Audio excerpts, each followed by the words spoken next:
देखो बेटा, MA previous Punjabi वाले स्टूडेंट्स ਅਸੀਂ ਆਪਣਾ ਮੱਧਕਾਲੀ ਪੰਜਾਬੀ ਕਵਿਤਾ ਵਾਲਾ ਪੇਪਰ ਵੀ ਕਰ ਰਹੇ ਸੀਗੇ YouTube 'ਤੇ। ਅਤੇ ਆਮ ਤੌਰ 'ਤੇ ਜਿਹੜੀਆਂ ਸਾਡੀਆਂ ਉਹਦੇ 'ਚ ਸਾਨੂੰ ਕਿਤਾਬਾਂ ਲੱਗੀਆਂ ਹੋਈਆਂ ਸੀਗੀਆਂ, ਵਾਰਿਸ ਸ਼ਾਹ ਦੀ ਹੀਰ, ਗੁਰੂ ਗੋਬਿੰਦ ਸਿੰਘ ਜੀ ਦੀ ਚੰਡੀ ਦੀ ਵਾਰ ਅਤੇ ਤੀਜੀ ਸ਼ਾਹ ਮੁਹੰਮਦ ਦਾ ਜੰਗਨਾਮਾ, ਸਿੰਘਾਂ ਅਤੇ ਫਿਰੰਗੀਆਂ। ਅਸੀਂ ਉਹਨਾਂ ਦੇ ਟੋਪਿਕ ਕਰ ਲਏ ਸੀਗੇ ਜਿਹੜੇ ਅਸੀਂ ਕਰਨੇ ਸੀਗੇ। ਅਤੇ ਜਿਵੇਂ ਤੁਹਾਨੂੰ ਪਤਾ ਹੈ ਕਿ ਜਿਹੜਾ ਪਹਿਲਾ ਯੂਨਿਟ ਹੁੰਦਾ ਤੁਹਾਡੇ ਪੇਪਰ ਦਾ, ਉਹਦੇ 'ਚ ਜੋ ਹੈ ਤੁਹਾਨੂੰ ਉਹਨਾਂ ਸਾਹਿਤ ਰੂਪਾਂ ਨਾਲ ਸੰਬੰਧਿਤ ਕੁਐਸਚਨ ਆਉਂਦੇ ਨੇ ਜਿਹੜੇ ਸਾਹਿਤ ਰੂਪਾਂ ਨੂੰ ਤੁਸੀਂ ਉਸ ਪੇਪਰ ਵਿੱਚ ਪੜ੍ਹ ਰਹੇ ਹੁੰਦੇ ਹੋ। ਹੁਣ ਐਤਕੀ ਕਿਉਂਕਿ ਬੇਟਾ ਤੁਸੀਂ ਇੱਕ ਕਿੱਸਾ ਪੜ੍ਹ ਰਹੇ ਹੋ, ਇੱਕ ਵਾਰ ਪੜ੍ਹ ਰਹੇ ਹੋ ਅਤੇ ਇੱਕ ਜੰਗਨਾਮਾ ਪੜ੍ਹ ਰਹੇ ਹੋ, ਇਸ ਲਈ ਇਹਨਾਂ ਤਿੰਨਾਂ ਸਾਹਿਤ ਰੂਪਾਂ ਨਾਲ ਸੰਬੰਧਿਤ ਤੁਹਾਨੂੰ ਪਹਿਲੇ ਯੂਨਿਟ ਵਿੱਚੋਂ ਇੱਕ ਟੋਪਿਕ ਆਉਣਾ ਹੈ ਤੁਹਾਨੂੰ ਪੇਪਰ ਵਿੱਚ। ਅਤੇ ਉਹਦੇ ਲਈ ਜੋ ਹੈ ਅਸੀਂ ਇੱਕ ਮਿਕਸ ਜਿਹਾ ਟੋਪਿਕ, ਜਿਹਦੇ 'ਚੋਂ ਤੁਹਾਨੂੰ ਇਹ ਵੀ ਪਤਾ ਲੱਗੇਗਾ ਕਿ ਕਿੱਸਾ, ਵਾਰ ਅਤੇ ਜੰਗਨਾਮਾ ਬਹੁਤ ਇੰਪੋਰਟੈਂਟ ਕੁਐਸਚਨ ਹੈਗਾ ਕਿ ਤਿੰਨਾਂ ਵਿੱਚ ਜਿਹੜੀ ਹੈ ਨਾ ਵਿਚਲੀ ਸਾਂਝ ਕਿਹੜੀ ਹੈਗੀ ਹੈ ਅਤੇ ਉਹਨਾਂ ਦਾ ਵਖਰੇਵਾਂ ਕਿਵੇਂ ਹੈਗਾ ਆਪਸ ਵਿੱਚ। ਕਿਉਂਕਿ ਕਿੱਸਾ, ਵਾਰ ਅਤੇ ਜੰਗਨਾਮਾ ਜਿਹੜੇ ਨੇ ਨਾ ਇਹ ਤਿੰਨੇ ਹੀ ਜਗੀਰਦਾਰੀ ਸਮਾਜ ਵਿੱਚ ਰਚੇ ਗਏ। ਉਸ ਵੇਲੇ ਦੀ ਰਚਨਾਵਾਂ ਨੇ ਜਦੋਂ ਸਮਾਜ ਜੋ ਹੈ ਜਗੀਰਦਾਰੀ ਪ੍ਰਧਾਨ ਹੁੰਦਾ ਸੀਗਾ। ਅਤੇ ਇਹਨਾਂ ਤਿੰਨਾਂ ਵਿਚਲੀ ਜਿਹੜੀ ਸਾਂਝ ਹੈਗੀ ਹੈ, ਆਓ ਉਹਨੂੰ ਟੋਪਿਕ ਵਿੱਚ ਵੇਖ ਲਈਏ। ਕਿੱਸਾ, ਵਾਰ ਅਤੇ ਜੰਗਨਾਮਾ ਵਿਚਲੀ ਸਾਂਝ ਅਤੇ ਵਖਰੇਵੇਂ ਵਿਸ਼ੇ ਨੂੰ ਆਪਣੇ ਵਿਚਾਰਾਂ ਵਿੱਚ ਲਿਖੋ।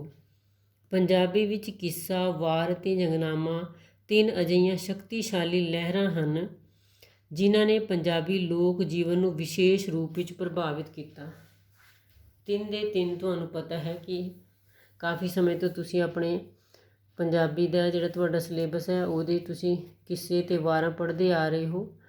ਜੰਗਨਾਮਾ ਵੀ ਤੁਸੀਂ ਪੜ੍ਹਿਆ ਹੈ BA ਸੈਕੰਡ ਈਅਰ ਵਿੱਚ। ਅਤੇ ਪੰਜਾਬੀ ਦੇ ਵਿਸ਼ੇਸ਼ ਸਾਹਿਤ ਰੂਪ ਨੇ ਇਹ। ਅਤੇ ਜਿਹੜੇ ਆਪਣੇ ਸਾਡੇ ਮੌਲਿਕ ਹੈਗੇ ਨੇ, ਮੌਲਿਕ ਇਹਦੇ ਵਿੱਚ ਜੋ ਹੈ ਵਾਰ ਹੈਗੀ ਹੈ। ਕਿੱਸਾ ਅਤੇ ਜੰਗਨਾਮਾ ਜਿਹੜਾ ਹੈ ਅਸੀਂ ਮੁਸਲਿਮ ਪੋਸਟਸ ਕੋਲੋਂ ਲਿਆ ਹੈਗਾ। ਪੰਜਾਬੀ ਯੂਨੀਵਰਸਿਟੀ ਪੰਜਾਬੀ ਸਾਹਿਤ ਕੋਸ਼ ਅਨੁਸਾਰ ਜੰਗਨਾਮਾ ਫਾਰਸੀ ਦਾ ਪ੍ਰਸਿੱਧ ਕਾਵਿ ਰੂਪ ਹੈ। ਕਿਹਨਾਂ ਦਾ ਹੈ? ਫਾਰਸੀ ਦਾ। ਇਸ ਵਿੱਚ ਕਿਸੇ ਲੜਾਈ ਅਥਵਾ ਜੰਗ ਦਾ ਵਿਸਤ੍ਰਿਤ ਵਰਣਨ ਕੀਤਾ ਜਾਂਦਾ ਹੈ। ਇਹਨਾਂ ਤਿੰਨਾਂ ਦੀ ਜਿਹੜੇ ਬੇਟੇ ਤਿੰਨੇ ਕਾਵਿ ਰੂਪ ਨੇ ਨਾ, ਇਹਨਾਂ ਦੀ ਇੱਕ ਸਾਂਝ ਹੈਗੀ ਹੈ ਕਿ ਨਾ ਇਹ ਬਿਰਤਾਂਤ ਵਿੱਚ ਲਿਖੇ ਜਾਂਦੇ ਨੇ, ਡਿਟੇਲ ਵਿੱਚ ਲਿਖੇ ਜਾਂਦੇ ਨੇ।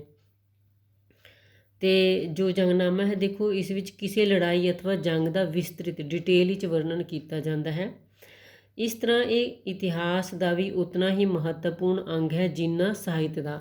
ਇਸ ਲਈ ਜੰਗਨਾਮੇ ਦੀ ਇਹ ਮਹੱਤਤਾ ਹੈ ਕਿ ਇਹਦੇ 'ਚ ਜਿੱਥੇ ਇਹ ਸਾਹਿਤ ਦਾ ਰੂਪ ਬਣਦਾ ਹੈ ਉੱਥੇ ਨਾਲ ਨਾਲ ਜੋ ਹੈ ਇਹ ਇਤਿਹਾਸ ਨੂੰ ਵੀ ਆਪਣੇ ਵਿੱਚ ਸਾਂਭ ਕੇ ਰੱਖਦਾ ਹੈ।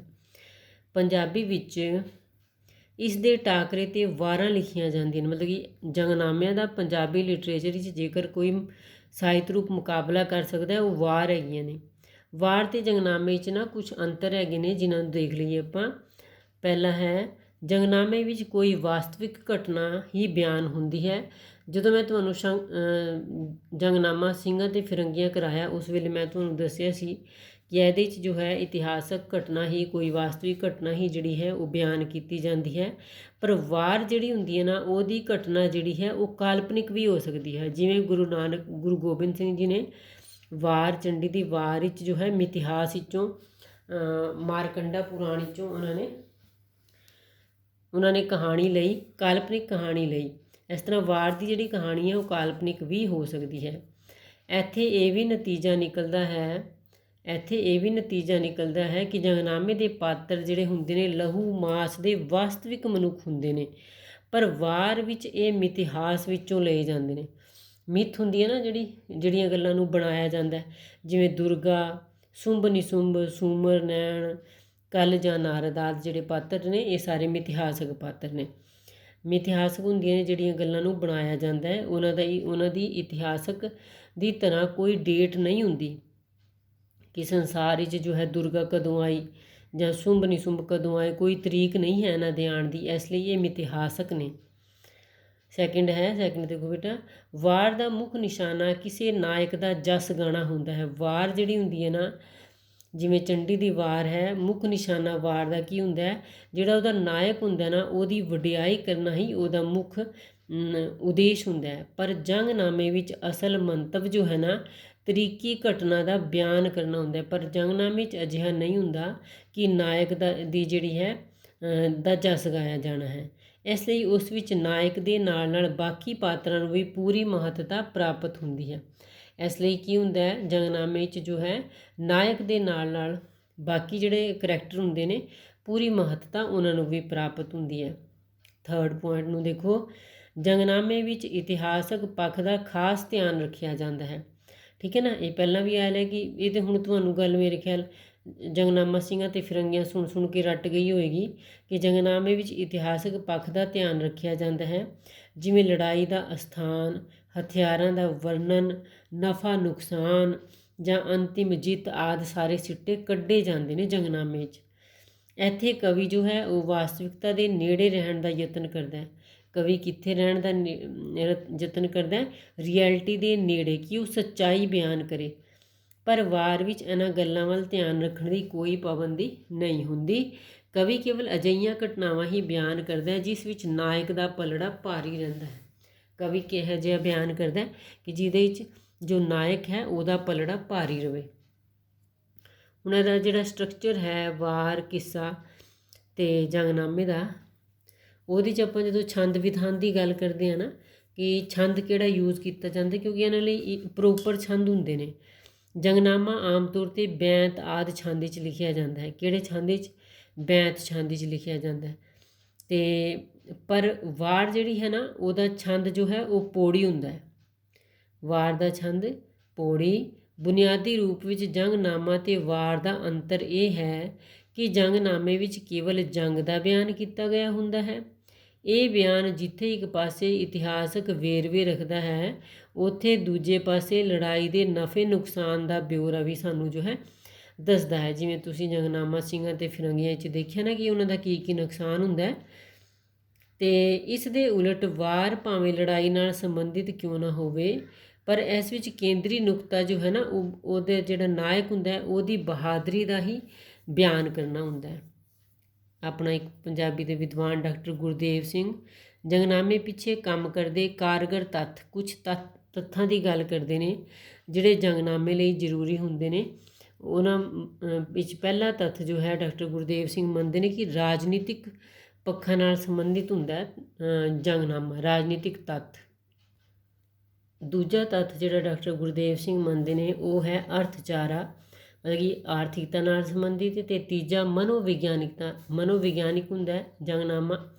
ਚੌਥਾ ਜਿਹੜਾ ਉਹ ਮੰਨਦੇ ਨੇ, ਕਹਿੰਦੇ ਟਕਰਾਓ ਵਿੱਚ ਆਈਆਂ ਧਿਰਾਂ ਦੀਆਂ ਆਪਣੇ ਆਪਣੇ ਮੁਲਕ ਦੀਆਂ ਅੰਦਰੂਨੀ ਜਟਿਲ ਸਮੱਸਿਆਵਾਂ। ਜਿਹੜੇ ਦੋ ਧਿਰਾਂ ਦੀ ਲੜਾਈ ਹੋ ਰਹੀ ਹੁੰਦੀ ਹੈਗੀ ਹੈ ਉਹਨਾਂ ਦੇ ਆਪਣੇ ਆਪਣੇ ਮੁਲਕ ਵਿੱਚ ਜਿਹੜੀਆਂ ਅੰਦਰੂਨੀ ਸਮੱਸਿਆਵਾਂ ਹੁੰਦੀਆਂ ਨੇ ਉਹਨਾਂ ਦਾ ਵਰਣਨ ਜੋ ਹੈ ਜੰਗਨਾਮੇ 'ਚ ਕੀਤਾ ਜਾਂਦਾ ਹੈ। ਅਤੇ ਪੰਜਵਾਂ ਉਹ ਮੰਨਦੇ ਨੇ ਕਿ ਸ਼ਕਤੀਆਂ ਦਾ ਧਰੁਵੀਕਰਨ।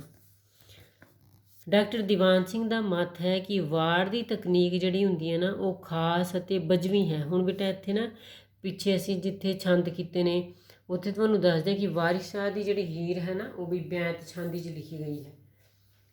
ਬੈਂਤ ਛੰਦ, ਜੰਗਨਾਮੇ ਵੀ ਬੈਂਤ ਛੰਦ 'ਚ ਲਿਖੇ ਜਾਂਦੇ ਨੇ ਅਤੇ ਵਾਰਿਸ ਸ਼ਾਹ ਦੀ ਹੀਰ ਵੀ ਬੈਂਤ ਛੰਦ 'ਚ ਹੈਗੀ ਆ। ਡਾਕਟਰ ਦੀਵਾਨ ਸਿੰਘ ਦਾ ਮੱਤ ਹੈ ਕਿ ਵਾਰ ਦੀ ਤਕਨੀਕ ਜੋ ਹੈ ਖਾਸ ਅਤੇ ਬਜਵੀਂ ਹੁੰਦੀ ਹੈ। ਤਕਨੀਕ ਹੁੰਦਾ ਉਹਦੀ ਬਣਤਰ, ਵਾਰ ਦੀ ਤਕਨੀਕ ਜਿਹੜੀ ਹੈ ਉਹ ਬਹੁਤ ਖਾਸ ਹੁੰਦੀ ਹੈ ਅਤੇ ਬਜਵੀਂ ਹੁੰਦੀ ਹੈ ਕਿ ਉਹਨੂੰ ਜੋ ਹੈ ਉਸੇ ਤਰੀਕੇ ਨਾਲ ਲਿਖਣਾ ਹੈ।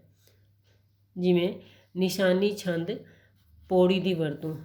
ਹੁਣੇ ਤੁਹਾਨੂੰ ਪਿੱਛੇ ਦੱਸਿਆ ਨਾ ਪੌੜੀ ਵੀ ਵੈਸੇ ਛੰਦਾਂ 'ਚ ਗਿਣ ਲਿਆ ਜਾਂਦਾ, ਪੌੜੀ ਨੂੰ ਵੀ ਪੌੜੀਆਂ 'ਚ ਹੀ ਲਿਖੀ ਜਾਂਦੀ ਹੈ ਵਾਰ, ਪਰ ਛੰਦ ਆਮ ਤੌਰ 'ਤੇ ਨਿਸ਼ਾਨੀ ਹੁੰਦਾ। ਪੌੜੀ ਦੀ ਵਰਤੋਂ ਮਿਥਿਹਾਸਕ ਰੰਗ, ਇਤਿਹਾਸਕ ਵਿਸ਼ਾ, ਯੁੱਧ ਜਾਂ ਜਸ ਦਾ ਵਰਣਨ, ਜਾਂ ਯੁੱਧ ਦਾ ਵਰਣਨ ਹੋਏਗਾ ਜਾਂ ਫਿਰ ਯਸ਼ ਗਾਇਆ ਜਾਏਗਾ ਨਾਇਕ ਦਾ। ਜੰਗਨਾਮੇ ਦਾ ਵਿਸ਼ਾ ਵਧੇਰੇ ਸੀਮਿਤ ਹੁੰਦਾ ਹੈ ਅਤੇ ਆਮ ਤੌਰ 'ਤੇ ਇਸਲਾਮੀ ਅਤੇ ਇਤਿਹਾਸਕ ਹੁੰਦਾ। ਹੁਣ ਬੇਟਾ ਜਿਹੜੇ ਸ਼ੁਰੂ ਵਿੱਚ ਜਿਹੜੇ ਜੰਗਨਾਮੇ ਲਿਖੇ ਜਾਣ ਲੱਗੇ ਨਾ ਉਹ ਤਾਂ ਬਿਲਕੁਲ ਟੋਟਲੀ ਜਿਹੜੇ ਸੀਗੇ ਇਸਲਾਮੀ ਸੀਗੇ ਅਤੇ ਇਤਿਹਾਸਕ ਸੀਗੇ। ਪਰ ਸਮੁੱਚੇ ਤੌਰ 'ਤੇ ਵਾਰ ਅਤੇ ਜੰਗਨਾਮਾ ਜਿਹੜਾ ਨੇ ਦੋਵੇਂ ਬੀਰਸ ਦੇ ਧਾਰਨੀ ਹੁੰਦੇ ਨੇ। ਦੋਵਾਂ ਦੀ ਸਮਾਨਤਾ ਕਿੱਥੇ ਹੈ ਕਿ ਦੋਵਾਂ ਵਿੱਚ ਜੋ ਹੈ ਬਹਾਦਰੀ ਦਾ ਬੀਰਸ ਪ੍ਰਧਾਨ ਰਹਿੰਦਾ ਹੈ। ਤੁਸੀਂ ਰਸ ਵਾਲਾ ਕੁਐਸਚਨ ਕੀਤਾ ਨਾ ਪਿਛਲੇ ਸਮੈਸਟਰ 'ਚ, ਰਸ ਸਿਧਾਂਤ ਵਾਲਾ, ਉਹਦੇ ਤੁਸੀਂ ਰਸ ਪੜ੍ਹੇ ਨੇ ਅਤੇ ਉਸੇ ਕਿ ਸਾਰੇ ਲਿਟਰੇਚਰ ਦਾ ਕੋਈ ਨਾ ਕੋਈ ਰਸ ਹੁੰਦੇ ਨੇ। ਜਿਵੇਂ ਕਿੱਸਾ ਕਾਵਿ ਦਾ ਜਿਹੜਾ ਰਸ ਹੁੰਦਾ ਹੈ ਉਹ ਸ਼ਿੰਗਾਰ ਰਸ ਹੁੰਦਾ ਹੈ, ਪ੍ਰੇਮ ਪਿਆਰ ਦੀ ਗੱਲ ਹੁੰਦੀ ਹੈ। ਇਸੇ ਤਰ੍ਹਾਂ ਵਾਰ ਅਤੇ ਜੰਗਨਾਮੇ ਦਾ ਜਿਹੜਾ ਰਸ ਹੁੰਦਾ ਉਹ ਬੀਰ ਰਸ ਹੁੰਦਾ ਹੈ। ਅਤੇ ਇਹਨਾਂ ਦੀ ਮੁੱਢਲੀ ਸਾਂਝ ਹੈ, ਪਰ ਵਾਰ ਵਿੱਚ ਬੀਰਸ ਤੋਂ ਛੁੱਟ ਹੋਰ ਪ੍ਰਕਾਰ ਦੇ ਵਿਸ਼ੇ ਵੀ ਪ੍ਰਗਟਾਏ ਗਏ ਜਾਂਦੇ ਨੇ। ਪਰ ਵਾਰ ਵਿੱਚ ਇਹ ਹੁੰਦਾ ਹੈ ਕਿ ਬੀਰਸ ਤੋਂ ਇਲਾਵਾ ਨਾ ਹੋਰ ਵਿਸ਼ੇ ਵੀ ਉਹਦੇ 'ਚ ਪ੍ਰਗਟਾਏ ਜਾ ਸਕਦੇ ਨੇ। ਜਿਵੇਂ ਅਧਿਆਤਮਿਕ ਰਸ ਦੀ ਗੱਲ ਕਰਾਂਗੇ ਅਸੀਂ, ਕਿਉਂਕਿ ਗੁਰੂ ਨਾਨਕ ਦੇਵ ਜੀ ਦੀ ਆਸਾ ਦੀ ਵਾਰ ਸਭ ਤੋਂ ਵੱਡਾ ਐਗਜ਼ਾਮਪਲ ਹੈ ਸਾਡੇ ਕੋਲ ਇਸ ਗੱਲ ਦਾ, ਕਿ ਵਾਰ ਦੇ ਜਿਹੜੇ ਵਿਸ਼ੇ ਨੇ ਉਹ ਅਧਿਆਤਮਿਕ ਵੀ ਹੋ ਸਕਦੇ ਨੇ। ਅਤੇ ਗੁਰੂ ਗੋਬਿੰਦ ਸਿੰਘ ਜੀ ਦੀ ਜਿਹੜੀ ਚੰਡੀ ਦੀ ਵਾਰ ਹੈ ਉਹਦਾ ਜਿਹੜਾ ਵਿਸ਼ਾ ਹੈ ਉਹ ਅਧਿਆਤਮਿਕ ਵੀ ਹੈ ਅਤੇ ਬੀਰਸ ਤੇ ਤੁਹਾਨੂੰ ਪਤਾ ਹੀ ਹੈ ਕਿ ਉਹਦੇ 'ਚ ਠਾਠਾ ਮਾਰਦਾ ਹੈਗਾ। ਗੁਰੂ ਨਾਨਕ ਦੇਵ ਜੀ ਦੀ ਵਾਰ ਦਾ ਵਿਸ਼ਾ ਵਿਸ਼ੇਸ਼ ਕਰਕੇ ਅਧਿਆਤਮਿਕ ਹੈ। ਹੁਣ ਗੁਰੂ ਨਾਨਕ ਦੇਵ ਜੀ ਨੇ ਜਿਹੜੀਆਂ ਵਾਰਾਂ ਲਿਖੀਆਂ ਨਾ ਉਹਨਾਂ ਦਾ ਵਿਸ਼ਾ ਅਧਿਆਤਮਿਕ ਹੈ। ਵਾਰਿਸ ਸ਼ਾਹ ਕਾਲ ਵਿੱਚ ਤਾਂ ਅਗਰੇ ਦੀ ਵਾਰ ਵੀ ਬੇਟਾ BA ਸੈਕਿੰਡ ਈਅਰ 'ਚ ਤੁਸੀਂ ਪੜ੍ਹ ਕੇ ਆਇਓ। ਕਵੀ ਅਗਰੇ ਦੀ ਵਾਰ ਹਕੀਕਤ ਰਾਏ ਦੀ, ਜਿਹਦੇ 'ਚ ਕਹਾਣੀ ਸੀਗੀ ਹਕੀਕਤ ਰਾਏ ਦੀ ਬੀਰਤਾ ਧਾਰਮਿਕ ਵਿਸ਼ਾ ਹੈ। ਮਤਲਬ ਕਿ ਕਹਿਣ ਤੋਂ ਭਾਵ ਕਿ ਵਾਰਾਂ ਦੇ ਵਿਸ਼ੇ ਜਿਹੜੇ ਹੁੰਦੇ ਨੇ ਉਹ ਧਾਰਮਿਕ ਵੀ ਹੋ ਸਕਦੇ ਨੇ। ਰਣਜੀਤ ਸਿੰਘ ਕਾਲ ਵਿੱਚ ਉਸ ਤੋਂ ਪਿੱਛੋਂ ਪ੍ਰਤੀਤ ਹੁੰਦਾ ਹੈ ਕਿ ਵਾਰਿਸ ਸ਼ਾਹ ਦੇ ਪ੍ਰਭਾਵ ਅਤੇ ਲੋਕਪ੍ਰਿਯਤਾ ਦੇ ਸਦਕੇ ਵਾਰ ਦੀ ਥਾਂ ਕਿੱਸਾ ਸ਼ਬਦ ਪ੍ਰਚਲਿਤ ਹੋ ਗਿਆ ਜਾਂ ਕਿੱਸੇ ਨੇ ਲੈ ਲਈ। ਮਹਾਰਾਜਾ ਰਣਜੀਤ ਸਿੰਘ ਤੋਂ ਬਾਅਦ ਜੋ ਹੈ, ਜਦੋਂ ਵਾਰਿਸ ਸ਼ਾਹ ਦੀ ਲੋਕਪ੍ਰਿਯਤਾ ਬਹੁਤ ਵੱਧ ਗਈ ਹੀਰ ਦੇ ਕਿੱਸੇ ਕਰਕੇ, ਉਹਦੇ ਤੋਂ ਬਾਅਦ ਵਾਰਾਂ ਦਾ ਜਿਹੜਾ ਵਾਰਾਂ ਰਿਪਲੇਸ ਹੋ ਕੇ ਨਾ ਕਿੱਸਾ ਸ਼ਬਦ ਲੈ ਗਈਆਂ। ਮਤਲਬ ਕਿ ਫਿਰ ਵਾਰਾਂ ਬਹੁਤੀਆਂ ਨਹੀਂ ਲਿਖੀਆਂ ਜਾਣ ਲੱਗੀਆਂ, ਸਾਰੇ ਕਿੱਸੇ ਹੀ ਲਿਖੇ ਜਾਂਦੇ ਸੀਗੇ। ਅਤੇ ਅਧਿਆਤਮਿਕ ਬੀਰਤਾ ਅਤੇ ਕਵਿਤਾਵਾਂ ਨੂੰ ਕਿੱਸੇ ਕਿਹਾ ਗਿਆ ਹੈ। ਐਸੇ ਕਰਕੇ ਜੋ ਹੈ ਉਹਦੇ ਤੋਂ ਬਾਅਦ ਅਧਿਆਤਮਿਕ ਜਿਹੜੇ ਕਹਾਣੀਆਂ ਹੁੰਦੀਆਂ ਸੀਗੀਆਂ ਨਾ ਉਹਨਾਂ ਨੂੰ ਵੀ ਕਿੱਸੇ ਕਿਹਾ ਜਾਣ ਲੱਗਾ। ਜਿਵੇਂ ਕਿੱਸਾ ਪੂਰਨ ਭਗਤ, ਇਹ ਵੀ ਤੁਸੀਂ ਪੜ੍ਹਿਆ ਨਾ ਸੈਕਿੰਡ ਈਅਰ ਵਿੱਚ, ਕਿੱਸਾ ਰੂਪ ਬਸੰਤ ਅਤੇ ਕਿੱਸਾ ਨਲ ਦਮਯੰਤੀ, ਕਿੱਸਾ ਭਰਥਰੀ ਹਰੀ, ਇਹ ਸਾਰੇ ਜਿਹੜੇ ਨੇ ਅਧਿਆਤਮਿਕ ਨੇ।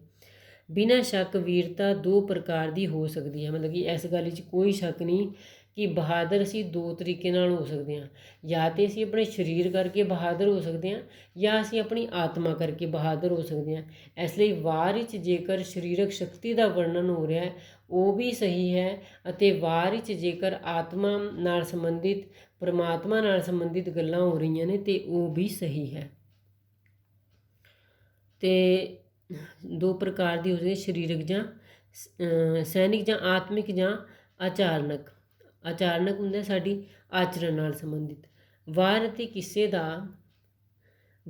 ਕਿੱਸੇ ਦਾ ਇੱਕ ਹੋਰ ਓਪਰਾ ਭੇਦ ਇਹ ਹੈ ਕਿ ਕਿੱਸਾ ਇਹਨਾਂ ਘਟਨਾਵੀ ਅਤੇ ਸਥਾਨਕ ਰੰਗ ਨਹੀਂ ਅਪਣਾਉਂਦਾ ਜਿੰਨਾ ਕਿ ਵਾਰ ਨੂੰ ਅਪਣਾਉਣਾ ਪੈਂਦਾ ਹੈ।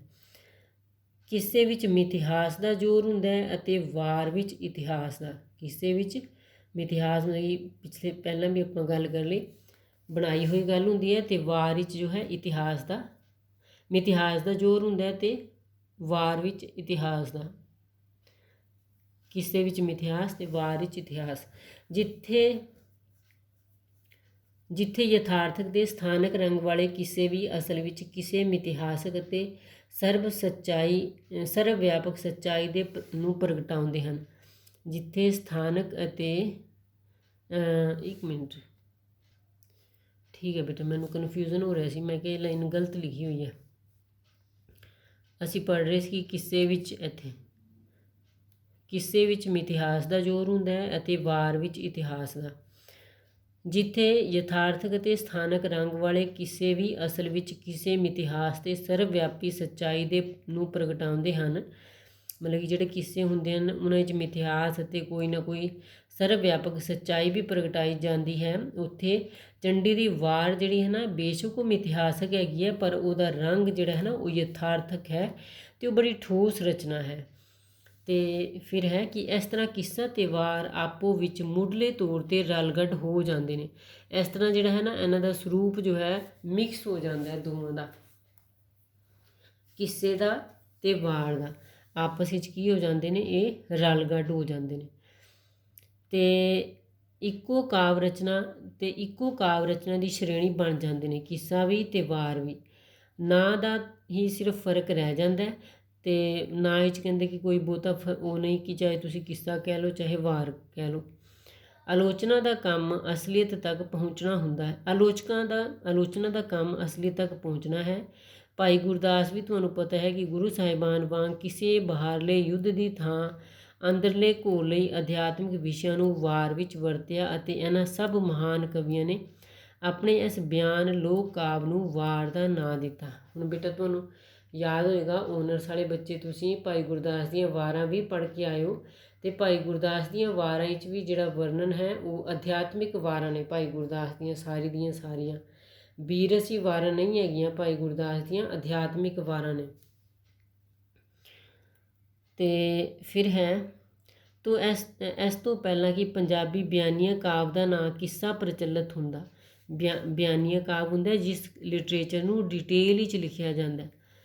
ਬਿਆਨੀਆ ਕਾਵਿ ਦਾ ਨਾਂ ਕਿੱਸਾ ਪ੍ਰਚਲਿਤ ਹੁੰਦਾ। ਅਜਿਹੇ ਕਾਵਿ ਦਾ ਸਾਰਾ ਖੇਤਰ ਜੋ ਹੈ ਵਾਰ ਕਾਵਿ ਮੱਲ ਚੁੱਕੀ ਸੀ, ਮਤਲਬ ਕਿ ਉਹਦੇ ਤੋਂ, ਕਿਉਂਕਿ ਵਾਰਾਂ ਜਿਹੜੀਆਂ ਨੇ ਉਹ ਪਹਿਲਾਂ ਲਿਖੀਆਂ ਗਈਆਂ, ਇਹਦੇ ਤੋਂ ਪਹਿਲਾਂ ਕਿ ਇਹਦਾ ਨਾਮ ਸਾਰੇ ਲਿਟਰੇਚਰ ਦਾ ਨਾਮ ਜਿਹਦੇ 'ਚ ਬਹਾਦਰੀ ਦਾ ਵੀ ਵਰਣਨ ਹੁੰਦਾ ਸੀਗਾ, ਜਿਵੇਂ ਹੁਣੇ ਆਪਾਂ ਵਾਰ ਹਕੀਕਤ ਰਾਏ ਦੀ ਗੱਲ ਕੀਤੀ ਅਗਰਾ ਨੇ ਦੀ ਲਿਖੀ ਹੋਈ ਕਿ ਜਿਨ੍ਹਾਂ 'ਚ ਬਹਾਦਰੀ ਦਾ ਵਰਣਨ ਹੁੰਦਾ ਸੀ।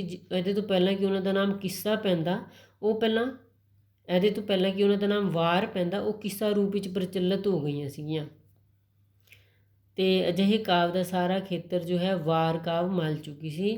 ਜਦ ਦਮੋਦਰ ਨੇ ਪ੍ਰੇਮ ਦੀ ਵਾਰਤਾ ਵਾਲੀ ਕਵਿਤਾ ਰਚੀ ਤਾਂ ਸੁਭਾਵਿਕ ਹੀ ਉਸ ਦਾ ਨਾਂ ਉਹ ਵਾਰ ਨਾ ਰੱਖ ਸਕਿਆ। ਇਸ ਕਰਕੇ ਜੋ ਹੈ ਜਦੋਂ ਦਮੋਦਰ ਨੇ, ਤੁਹਾਨੂੰ ਪਤਾ ਹੈ ਕਿ ਦਮੋਦਰ ਨੇ ਸਭ ਤੋਂ ਪਹਿਲਾਂ ਹੀਰ ਰਾਂਝੇ ਦਾ ਕਿੱਸਾ ਲਿਖਿਆ ਅਤੇ ਉਹਨੇ ਜਦੋਂ ਹੀਰ ਰਾਂਝੇ ਦਾ ਕਿੱਸਾ ਲਿਖਿਆ ਅਤੇ ਉਹਨੂੰ ਜੋ ਹੈ ਉਹਦਾ ਨਾਮ ਵਾਰ ਰੱਖਣਾ ਸਹੀ ਨਾ ਲੱਗਾ। ਉਹਨੇ ਉਹਨੂੰ ਕਿੱਸਾ ਨਾਲ ਸੰਬੋਧਿਤ ਕਰਵਾਇਆ, ਕਿਉਂਕਿ ਵਾਰ ਦੀ ਤਕਨੀਕ ਕਾਫੀ ਹੱਦ ਤੱਕ ਪਹਿਲਾਂ ਹੀ ਬੱਝ ਚੁੱਕੀ ਸੀ ਕਿ ਵਾਰ ਵਿੱਚ ਕਿਹੜੇ ਗੁਣ ਹੋਣੇ ਚਾਹੀਦੇ ਨੇ, ਵਾਰ ਦਾ ਸਟਰਕਚਰ ਕਿਹੋ ਜਿਹਾ ਹੋਣਾ ਚਾਹੀਦਾ, ਕਿਉਂਕਿ ਵਾਰਾਂ ਤਾਂ ਪਹਿਲਾਂ ਲਿਖੀਆਂ ਜਾ ਰਹੀਆਂ ਸੀਗੀਆਂ ਨਾ, ਉਹ ਤਾਂ ਪਹਿਲਾਂ ਹੀ ਬਣ ਚੁੱਕਾ ਸੀ। ਇਸ ਲਈ ਉਸ ਦੀ ਹੀਰ ਨੂੰ ਬਾਅਦ ਵਿੱਚ ਕਿੱਸਾ ਆਖਿਆ ਗਿਆ। ਇਸ ਲਈ ਦਮੋਦਰ ਨੇ ਜਿਹੜਾ ਕਿੱਸਾ ਲਿਖਿਆ ਨਾ, ਦਮੋਦਰ ਨੇ ਜਿਹੜੀ ਆਪਣੀ ਰਚਨਾ ਹੀਰ ਲਿਖੀ ਉਹਨੂੰ ਕਿੱਸਾ ਕਿਹਾ ਗਿਆ। ਕਿੱਸੇ ਜਿਹੜੇ ਨੇ ਇੱਥੇ ਕਿੱਸੇ ਦਾ ਨਾਮ ਅਵਸ਼ ਹੀ ਮੁਸਲਮਾਨੀ ਪ੍ਰਭਾਵ ਹੇਠ ਪ੍ਰਚਲਿਤ ਹੋਇਆ, ਕਿਉਂਕਿ ਕਿੱਸਾ ਸ਼ਬਦ ਜੋ ਹੈ ਉਹ ਅਰਬੀ ਦਾ ਹੈ ਅਤੇ ਵਾਰਤਕ ਵਿੱਚ ਰਚੀਆਂ ਕਹਾਣੀਆਂ ਲਈ ਪੁਰਾਣੇ ਸਮਿਆਂ ਤੋਂ ਹੀ ਵਰਤਿਆ ਜਾਂਦਾ ਰਿਹਾ ਸੀਗਾ। ਵਾਰਤਕ ਰੂਪ ਵਿੱਚ ਜਿਹੜੀਆਂ ਕਹਾਣੀਆਂ ਲਿਖੀਆਂ ਜਾਂਦੀਆਂ ਸੀਗੀਆਂ ਨਾ, ਜਿਵੇਂ ਕਹਾਣੀ ਲਿਖੀ ਜਾਂਦੀ ਹੈ, ਇੱਕ ਤਾਂ ਹੁੰਦਾ ਪੋਇਟਰੀ ਦੇ ਰੂਪ ਵਿੱਚ ਪ੍ਰੇਮ ਕਹਾਣੀ ਨੂੰ ਲਿਖਣਾ, ਇੱਕ ਹੁੰਦਾ ਵਾਰਤਕ ਦੇ ਰੂਪ ਵਿੱਚ ਪ੍ਰੇਮ ਕਹਾਣੀ ਨੂੰ ਜਾਂ ਕਿਸੇ ਹੋਰ ਕਹਾਣੀ ਨੂੰ ਲਿਖ ਦੇਣਾ। ਉਹਨਾਂ ਨੂੰ ਪਹਿਲਾਂ ਤੋਂ ਹੀ ਕਿੱਸਾ ਕਿਹਾ ਜਾਂਦਾ ਸੀਗਾ। ਜਿਵੇਂ ਤੁਹਾਨੂੰ ਯਾਦ ਹੋਏਗਾ ਕਿ ਤੁਸੀਂ ਤਾਂ ਉਸ ਵੇਲੇ ਜੰਮੇ ਵੀ ਨਹੀਂ ਹੋਵੋਗੇ, ਪਰ ਅਸੀਂ ਦੇਖਦੇ ਹੁੰਦੇ ਸੀ ਟੀ ਵੀ 'ਚ ਅਲਿਫ ਲੈਲਾ ਦੀਆਂ ਕਹਾਣੀਆਂ, ਕਿੱਸਾ ਅਮੀਰ ਹਮਜ਼ਾ, ਕਿੱਸਾ ਉਮਰ ਅਯਾਮ, ਇਹਦੇ 'ਚ ਅਲਿਫ ਲੈਲਾ ਅਸੀਂ ਦੇਖਿਆ ਹੈਗਾ, ਟੀ ਵੀ 'ਤੇ ਆਉਂਦੀਆਂ ਹੁੰਦੀਆਂ ਸੀਗੀਆਂ ਕਹਾਣੀਆਂ, ਉਹਨਾਂ ਨੂੰ ਕਿੱਸੇ ਕਿਹਾ ਜਾਂਦਾ ਸੀ। ਇੱਕ ਗੱਲ ਹੋਰ ਵੀ ਹੈ ਕਿ ਯੁੱਧ ਦੀਆਂ ਕਵਿਤਾਵਾਂ ਦੇ ਨਾਲ ਸ਼ਬਦ ਵਾਰ ਜਾਂ ਜੰਗਨਾਮਾ ਜਾਂ ਕੋਈ ਹੋਰ ਸਮਾਜ ਵਿੱਚ ਨਾਮਾ ਪਿਛੇਤਰ ਲਾਇਆ ਜਾਵੇ, ਜਿਵੇਂ ਸ਼ਾਹਨਾਮਾ, ਲਾਹੌਰਨਾਮਾ, ਫਤਿਹਨਾਮਾ ਆਦਿ ਜ਼ਰੂਰ ਵਰਤਿਆ ਜਾਂਦਾ ਸੀ। ਇਹਦੇ ਤੋਂ ਇਲਾਵਾ ਨਾ ਜਿਸ ਵੀ ਕਾਵਿ ਰੂਪ ਦੇ ਪਿੱਛੇ ਨਾਮਾ ਲੱਗ ਜਾਂਦਾ ਸੀ ਨਾ, ਉਹ ਨਾ ਯੁੱਧ ਨਾਲ ਸੰਬੰਧਿਤ ਹੋ ਜਾਂਦਾ ਸੀਗਾ। ਜਿਵੇਂ ਇੱਥੇ ਲਿਖਿਆ ਸ਼ਾਹਨਾਮਾ, ਲਾਹੌਰਨਾਮਾ, ਫਤਿਹਨਾਮਾ, ਉਹ ਯੁੱਧ ਨਾਲ ਸੰਬੰਧਿਤ ਹੁੰਦੇ ਸੀਗੇ। ਜਿਵੇਂ ਗੁਰੂ ਗੋਬਿੰਦ ਸਿੰਘ ਜੀ ਨੇ ਜ਼ਫਰਨਾਮਾ ਲਿਖਿਆ, ਨਾਮਾ ਜਿਹਦੇ ਪਿੱਛੇ ਲੱਗ ਜਾਂਦਾ ਸੀ ਉਹ ਜੋ ਹੈ ਯੁੱਧ ਨਾਲ ਸੰਬੰਧਿਤ ਹੋ ਜਾਂਦਾ ਸੀਗਾ। ਫਾਰਸੀ ਕਿੱਸਿਆਂ ਦੇ ਸਿਰਲੇਖ ਦੇ ਨਾਲ ਜ਼ਰੂਰੀ ਨਹੀਂ ਕਿ ਸ਼ਬਦ ਕਿੱਸਾ ਵਰਤਿਆ ਜਾਂਦਾ। ਇਸ ਲਈ ਜਿਹੜੇ ਫਾਰਸੀ 'ਚ ਜਿਹੜੇ ਕਿੱਸੇ ਲਿਖੇ ਗਏ ਨਾ, ਉਹਨਾਂ ਨਾਲ ਜ਼ਰੂਰੀ ਨਹੀਂ ਕਿ ਉਹਨਾਂ ਦੇ ਨਾਲ ਜਿਹੜਾ ਸ਼ਬਦ ਸੀਗਾ ਉਹ ਕਿੱਸਾ ਹੀ ਵਰਤਿਆ ਜਾਂਦਾ। ਹੁਣ ਉੱਪਰ ਦੇਖੋ ਬੇਟਾ, ਇੱਥੇ ਪੰਜਾਬੀ 'ਚ ਅਸੀਂ ਗੱਲ ਕਰੀਏ ਕਿ ਪੰਜਾਬੀ 'ਚ ਜਿਹੜੇ ਕਿੱਸੇ ਲਿਖੇ ਗਏ ਨਾ, ਉਹਨਾਂ ਨੂੰ ਆਮ ਤੌਰ 'ਤੇ ਪ੍ਰੇਮੀ ਜਾਂ ਪ੍ਰੇਮਿਕਾਵਾਂ ਦੇ ਨਾਮ ਨਾਲ ਸੰਬੋਧਿਤ ਕੀਤਾ ਜਾਂਦਾ ਸੀ। ਜਿਵੇਂ ਵਾਰਿਸ ਸ਼ਾਹ ਨੇ ਜਿਹੜਾ ਕਿੱਸਾ ਲਿਖਿਆ ਨਾ ਹੀਰ, ਅਸੀਂ ਉਹਨੂੰ ਇੰਝ ਬੋਲਦੇ ਹਾਂ ਵਾਰਿਸ ਦੀ ਹੀਰ, ਇੰਝ ਉਹਨੂੰ ਅਸੀਂ ਘੱਟ ਹੀ ਬੋਲਦੇ ਹਾਂ ਕਿ ਵਾਰਿਸ ਦਾ ਕਿੱਸਾ ਹੀਰ, ਅਸੀਂ ਬੋਲਦੇ ਵਾਰਿਸ ਦੀ ਹੀਰ ਤਾਂ, ਅਤੇ ਬੋਲਦੇ ਹਾਂ ਹਾਸ਼ਮ ਦੀ ਸੱਸੀ, ਠੀਕ ਹੈ ਨਾ, ਫਜ਼ਲ ਸ਼ਾਹ ਦੀ ਸੋਹਣੀ, ਐਵੇਂ ਕਰਕੇ ਬੋਲਦੇ ਹਾਂ ਅਸੀਂ। ਅਤੇ ਪੀਲੂ ਦਾ ਮਿਰਜ਼ਾ ਸਾਹਿਬਾ, ਕਿੱਸਾ ਵਰਡ ਅਸੀਂ ਇਹਨਾਂ ਦੇ ਨਾਲ ਬਹੁਤਾ ਆਪ ਬੋਲਣ ਵਿੱਚ ਨਹੀਂ ਜੋੜਦੇ। ਕੇਵਲ ਪ੍ਰੇਮਿਕਾ ਦਾ ਨਾਂ ਹੀ ਦਿੱਤਾ ਜਾਂਦਾ ਹੈ। ਅੱਗੇ ਹੀ ਲਿਖਿਆ ਇਹਨਾਂ ਨੇ ਜਿਵੇਂ ਸੱਸੀ ਸੋਹਣੀ ਹੀਰ ਆਦਿ। ਇਹ ਤੋਂ ਬਾਅਦ ਇਹ ਜਿੱਥੇ ਕਰੋਸ ਲੱਗੇ ਨੇ ਇਹ ਤੁਸੀਂ ਨਹੀਂ ਕਰਨਾ, ਥੱਲੇ ਲੈ ਕੇ ਚੱਲਦੀ ਹਾਂ ਮੈਂ ਤੁਹਾਨੂੰ। ਹੁਣ ਇੱਥੇ ਵੇਖਣਾ ਬੇਟਾ, ਇੱਥੇ ਕਿੱਸਾ ਅਤੇ ਜੰਗਨਾਮਾ, ਕਿਉਂਕਿ ਦੋਹਾਂ ਦਾ ਮੂੰਹ ਮੁਹਾਂਦਰਾ ਇੱਕੋ ਜਿਹਾ ਹੁੰਦਾ ਹੈ, ਇਸ ਕਰਕੇ ਜੰਗਨਾਮੇ ਨੂੰ ਕਈ ਵਾਰ ਕਿੱਸਾ ਸਮਝ ਲਿਆ ਜਾਂਦਾ ਹੈ। ਕੀ ਲਿਖਿਆ ਇੱਥੇ? ਕਿੱਸੇ ਅਤੇ ਜੰਗਨਾਮਾ। ਉੱਪਰ 'ਤੇ ਸੀਗਾ ਕਿ ਕਿੱਸਾ ਅਤੇ ਵਾਰ ਦੀ ਗੱਲ ਹੋ ਰਹੀ ਸੀ, ਹੁਣ ਕਿੱਸਾ ਅਤੇ ਜੰਗਨਾਮਾ ਦੀ ਗੱਲ ਹੋ ਰਹੀ ਹੈ। ਦੇਖੋ ਇਹਨਾਂ ਦਾ ਮੂੰਹ ਮੁਹਾਂਦਰਾ ਇੱਕੋ ਜਿਹਾ ਹੁੰਦਾ ਹੈ, ਇਸ ਲਈ ਜੰਗਨਾਮੇ ਨੂੰ ਵੀ ਕਈ ਵਾਰ ਜੋ ਹੈ ਕਿੱਸਾ ਸਮਝ ਲਿਆ ਜਾਂਦਾ ਹੈ। ਮੁਹਾਂਦਰੇ ਦੀ ਸਮਾਨਤਾ ਲਈ ਕਿਹੜੀਆਂ ਕਿਹੜੀਆਂ ਗੱਲਾਂ ਦੋਵਾਂ ਦੀਆਂ ਸਾਂਝੀਆਂ ਨੇ ਉਹ ਵੇਖ ਲੈਂਦੇ ਹਾਂ ਅਸੀਂ। ਦੇਖੋ ਇੱਥੇ ਦੇਖੋ, ਨੰਬਰ 1 ਕਿੱਸਾ ਆਮ ਤੌਰ 'ਤੇ ਹਮਦ ਬਾਰੀ ਤਾਲਾ ਜਾਂ ਮੰਗਲਾਚਰਨ। ਹੁਣ ਮੈਂ ਤੁਹਾਨੂੰ ਬਹੁਤ ਵਾਰੀ ਦੱਸਿਆ ਕਿ ਕਿੱਸੇ ਜਿਹੜੇ ਹੁੰਦੇ ਨੇ ਉਹ ਆਮ ਤੌਰ 'ਤੇ ਉਹਨਾਂ ਦੀ ਸ਼ੁਰੂਆਤ ਜੋ ਹੈ ਉਹ ਮੰਗਲਾਚਰਨ ਦੇ ਨਾਲ ਹੁੰਦੀ ਹੈ, ਅਤੇ ਵਾਰ ਦੀ ਵੀ ਜਿਹੜੀ ਸ਼ੁਰੂਆਤ ਹੈ ਉਹ ਮੰਗਲਾਚਰਨ ਦੇ ਨਾਲ ਹੁੰਦੀ ਹੈ, ਅਤੇ ਜੰਗਨਾਮਾ ਵੀ ਜੋ ਹੈ ਉਹ ਮੰਗਲਾਚਰਨ ਦੇ ਨਾਲ ਆਰੰਭ ਕੀਤਾ ਜਾਂਦਾ ਹੈ। ਜੰਗਨਾਮੇ ਵਿੱਚ ਵੀ ਆਮ ਤੌਰ 'ਤੇ ਮੰਗਲਾਚਰਨ ਦਾ ਨਾਲ ਆਰੰਭ ਹੁੰਦਾ ਹੈ। ਫਿਰ ਹੈ ਕਿੱਸਿਆਂ ਵਿੱਚ ਵਾਰਤਾਲਾਪ ਨੂੰ ਮਹੱਤਵਪੂਰਨ ਥਾਂ ਦਿੱਤੀ ਜਾਂਦੀ ਹੈ। ਕਿੱਸਿਆਂ ਵਿੱਚ ਜੋ ਹੈ, ਤੁਸੀਂ ਜਦੋਂ ਮੈਂ ਤੁਹਾਨੂੰ ਪੋਇਟਰੀ ਸੈਂਡ ਕੀਤੀ ਸੀ ਵਾਰਿਸ ਸ਼ਾਹ ਵਾਲੀ, ਉਹਦੇ 'ਚ ਹੀਰ ਰਾਂਝਾ ਸੰਵਾਦ, ਬਾਲਨਾਥ ਸੰਵਾਦ, ਐਵੇਂ ਕਰਕੇ ਸੰਵਾਦ ਹੁੰਦੇ ਨੇ। ਜਿਵੇਂ ਨਾਟਕ ਵਿੱਚ ਸੰਵਾਦ ਹੁੰਦੇ ਨੇ, ਐਵੇਂ ਜੋ ਹੈ ਕਿੱਸੇ 'ਚ ਸੰਵਾਦ ਹੁੰਦੇ ਨੇ, ਅਤੇ ਉਹ ਲੰਬੇ ਵੀ ਹੋ ਸਕਦੇ ਨੇ, ਛੋਟੇ ਵੀ ਹੋ ਸਕਦੇ ਨੇ। ਪਰ ਜੰਗਨਾਮੇ 'ਚ ਜੋ ਹੈ ਨਾ ਅਜਿਹੀ ਸੰਵਾਦ ਵਾਲੀ ਗੱਲ ਕਿਤੇ ਬਹੁਤ ਟਾਵੇਂ ਥਾਵਾਂ 'ਤੇ ਵੇਖਣ ਨੂੰ ਮਿਲਦੀ ਹੈ। ਨੈਕਸਟ ਹੈ ਮਕੁਲਾਏ ਸ਼ਾਇਰ ਕਿੱਸੇ ਦੇ ਜੰਗਨਾਮੇ ਦਾ ਅਨਿੱਖੜ ਅੰਗ ਹਨ। ਕਵੀ ਬਿਰਤਾਂਤ ਬਣਾਉਣਾ ਸੁਣਾਉਣਾ ਰੁਕ ਕੇ ਆਪਣੀ ਨਿੱਜੀ ਰਾਏ ਜਾਂ ਕਿਸੇ ਅਟਲ ਸੱਚ ਨੂੰ ਬਿਆਨ ਕਰਨ ਲੱਗ ਜਾਂਦਾ, ਮਤਲਬ ਕਿ ਆਪਣੇ ਵੱਲੋਂ ਵਿਚਾਰ ਜੋ ਹੈ ਰਾਈਟਰ ਵਿੱਚ ਪਾਈ ਜਾਂਦਾ। ਉਹ ਕੀ ਕਰਦਾ ਰਾਈਟਰ, ਜਿਵੇਂ ਵਾਰਿਸ ਸ਼ਾਹ ਹੀਰ ਰਾਂਝੇ ਦੀ ਗੱਲ ਕਰਦਾ ਉਹਨਾਂ ਦੀ ਗੱਲ ਨੂੰ ਵਿੱਚ ਹੀ ਛੱਡ ਕੇ ਕੋਈ ਹੋਰ ਵਿੱਚ ਐਗਜ਼ਾਮਪਲ ਦੇ ਕੇ ਆਪਣੀ ਪਰਸਨਲ ਰਾਏ ਦੇਣੀ ਆਰੰਭ ਕਰ ਦਿੰਦਾ ਹੈ। ਫਿਰ ਨੈਕਸਟ ਹੈ ਕਿ ਤਖੱਲਸ ਕਿਹਾ ਜਾਂਦਾ ਹੈ ਰਾਈਟਰ ਦਾ ਆਪਣਾ ਨਾਮ।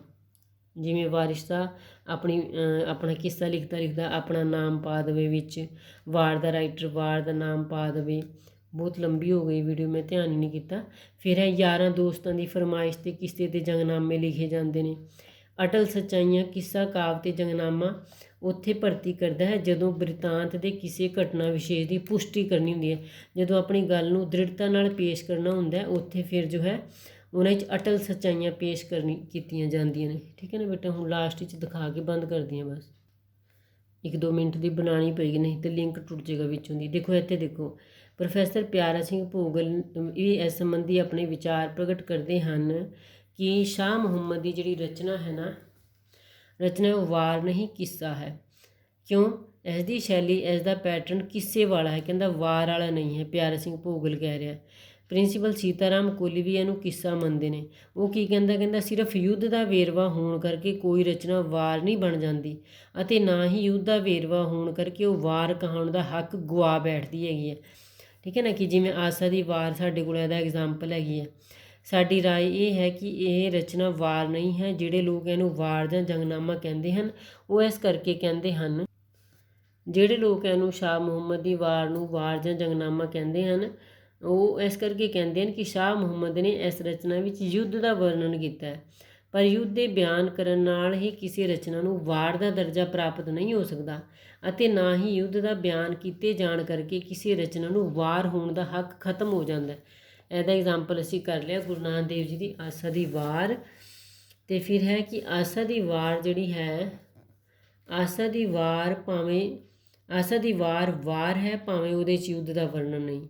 ਹਰਿੰਦਰ ਸਿੰਘ ਰੂਪ ਨੇ ਕਈ ਅਜਿਹੀਆਂ ਵਾਰਾਂ ਲਿਖੀਆਂ ਜਿਨ੍ਹਾਂ ਵਿੱਚ ਯੁੱਧ ਕਹਾਣੀਆਂ ਨਹੀਂ ਹਨ, ਮਤਲਬ ਕਿ ਪੰਜਾਬੀ 'ਚ ਅਜਿਹੀਆਂ ਬਹੁਤ ਵਾਰਾਂ ਲਿਖੀਆਂ ਗਈਆਂ ਜਿਨ੍ਹਾਂ ਵਿੱਚ ਯੁੱਧ ਦਾ ਵਰਣਨ ਨਹੀਂ ਹੁੰਦਾ, ਫਿਰ ਵੀ ਉਹ ਵਾਰਾਂ ਅਖਵਾਈਆਂ। ਪੰਜਾਬੀ ਦੇ ਕਈ ਅਜਿਹੇ ਕਵੀ ਹਨ ਜਿਨ੍ਹਾਂ ਨੇ ਇਤਿਹਾਸ ਬਿਆਨ ਕੀਤੇ ਬਿਨਾਂ ਕੀਤੇ ਹਨ, ਜਿਵੇਂ ਕਰਤਾਰ ਸਿੰਘ ਕਲਾਸਵਾਲੀਆ। ਫਿਰ ਸੰਖੇਪ ਵਿੱਚ ਆ ਜਾਓ ਸਿੱਟੇ 'ਤੇ। ਸਮੁੱਚੇ ਰੂਪ ਵਿੱਚ ਵੇਖਿਆ ਜਾਵੇ ਤਾਂ ਕਿੱਸਾ, ਵਾਰ ਅਤੇ ਜੰਗਨਾਮਾ ਵਿੱਚ ਬੁਨਿਆਦੀ ਸਾਂਝ ਇਹ ਹੈ ਕਿ ਇਹ ਤਿੰਨੇ ਹੀ ਜਾਗੀਰਦਾਰੀ ਸਮਾਜ ਦੀ ਉਪਜ ਹਨ।